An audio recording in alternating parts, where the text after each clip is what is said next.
A dating hack my mom told me that weirdly, oddly, stupidly worked. She said when you invite a guy over, you should be baking cookies before they get over so that your apartment still smells of cookies. So the first time my boyfriend came over, he was like, and I'm like, he's like, whoa, your apartment smells so good. And I'm like, what? This is always how it smells. This is naturally, it's like always naturally like this. We tricked him and we manipulated them, and now every time they smell a cookie, they think of us. Bake your cookies. I recently came across one of the best nuggets of dating advice I had ever read, ever, and I really wanted to share it with you guys. It's from a private Facebook group that I'm in, so I'm going to keep the author anonymous, but what she said really resonated with me and validated kind of my current approach to dating that I had been doubting a little bit recently. I also think this advice could apply to a lot of other things outside of dating and outside of dating for women, probably to anyone in their 20s too, so I just wanted to read it to you guys. The question is, women in their 40s and 50s, what's the biggest piece of dating advice you can give to women in their 20s? Stop trying to date to get married. Date to have fun. Date to get to know someone. But most of all, date to get to know yourself. Create a big life for yourself. Go to therapy. Heal your childhood wounds. Have lovers. Explore your sexuality. Focus on adding pleasure into your life and love into your heart without desperately seeking for a partner to complete you. No one else is going to complete you. You complete yourself. You are whole all by yourself. So love yourself. Love yourself so much you know your boundaries. Love yourself so much that you don't internalize other people's behavior and make it about you. It's not. It's about them. Heal your wounds. Marriage and kids is one way to add love and joy into your life, but it is by no means the best way or the only way. Stop trying to lock it down within 2 months or even 6. Life is long. Enjoy it. Meet different people. Codependency isn't love. Integrity is. Love yourself and choose someone who also loves themselves. Stop trying to save or fix or convince someone else. You are divine energy and pure love. Focus on connecting to the parts of yourself you are embarrassed or ashamed about. Those places of you need your love much more than a borderline ugly guy who doesn't know how to do his laundry and is too lost to find his way without you turning into his mother. When people show you who they are, believe them. The more you overcompensate for someone else, the less energy you have for yourself. It's not their fault if you get lost in them, it's yours. Take responsibility and accountability for your own healing, and you will live a life filled with joy, passion, and fulfillment. All I just want to say is that I wish I had someone to tell me this years ago. Years ago. Advice about dating. Like, I've been talking to a few guys, but I really don't know how to set those standards. Like, I just don't know how to go about it. Like, okay, I'm talking to the guy, but like, how do I tell him, like, I want you to treat me this way? Do I just tell him directly? No, you don't. Let me tell you, when you go out on a date, you know one of the questions a guy always asks you, so what do you like? What do you like to do? What are you looking for? And here's the mistake all women make. They tell them.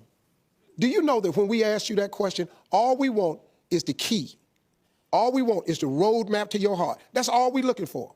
So guess what? I like a man who calls me in the morning, checks on me.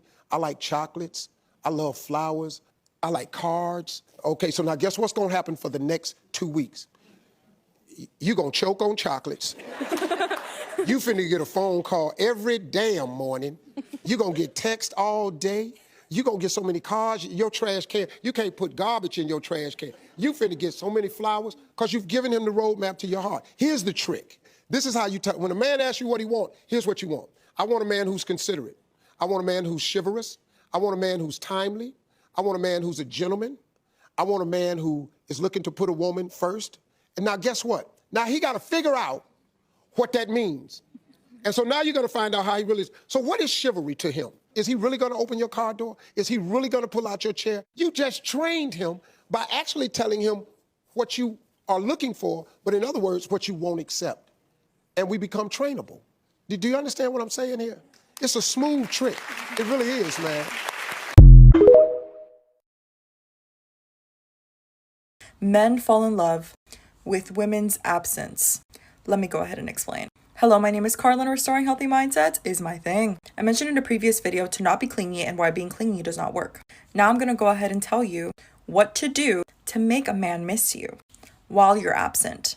With whatever he's doing, most of the time, the men that we're attracting are hardworking men And here's one thing that I don't want you to do.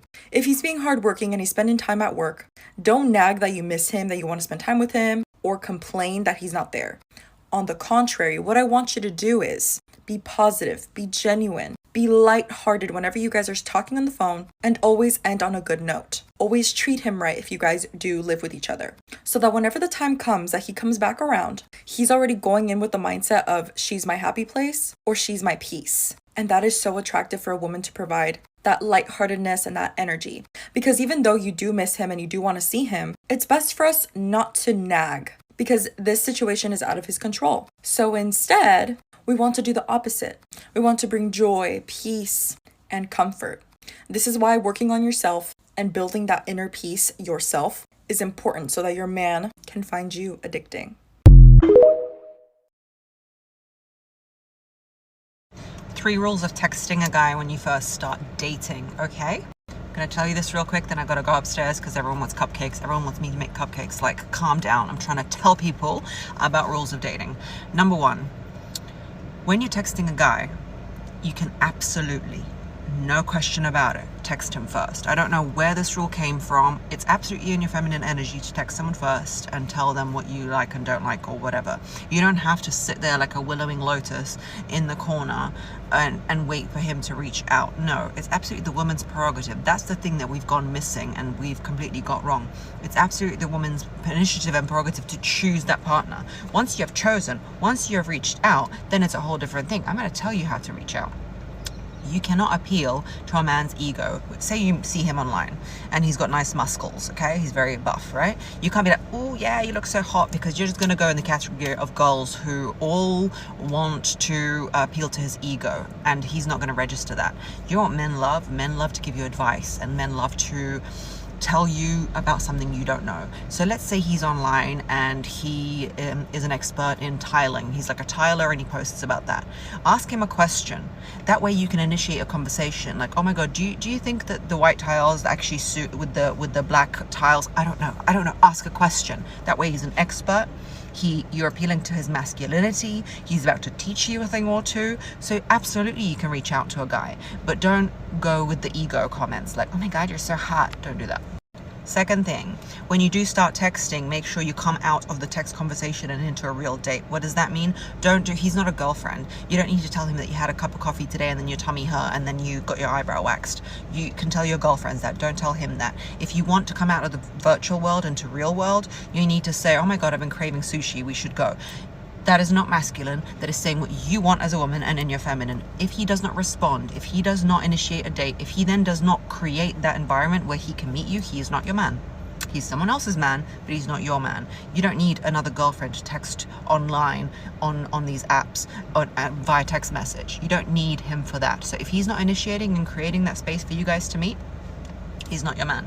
Don't sit hanging on the phone with him and chatting about all these things. Make sure the conversations are short and sweet, and say, I can't wait to talk to you about this when we meet up.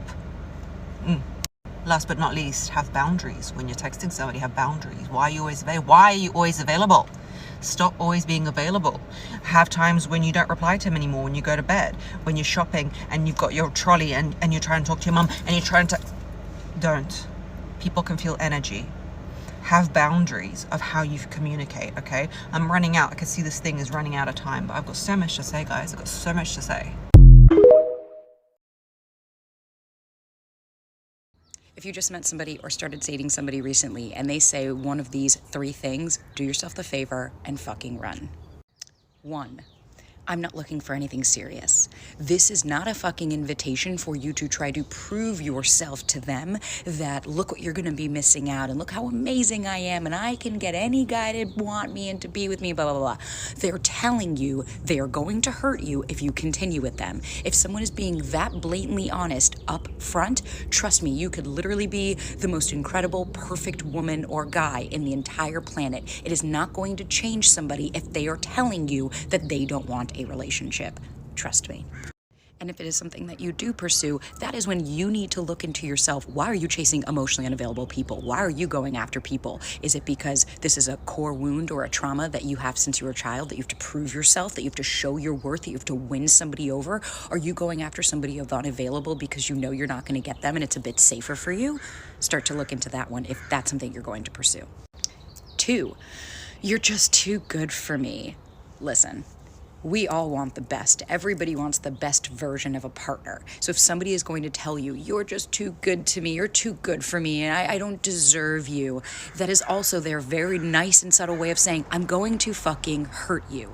When somebody identifies a prize and something that's amazing, they're not going to let that walk away unless they don't really genuinely see that person as being a prize. So if somebody is going to blow hot smoke up your ass and tell you that, take it as, thank you, you're right, and I will go find somebody that wants to claim how amazing I fucking am.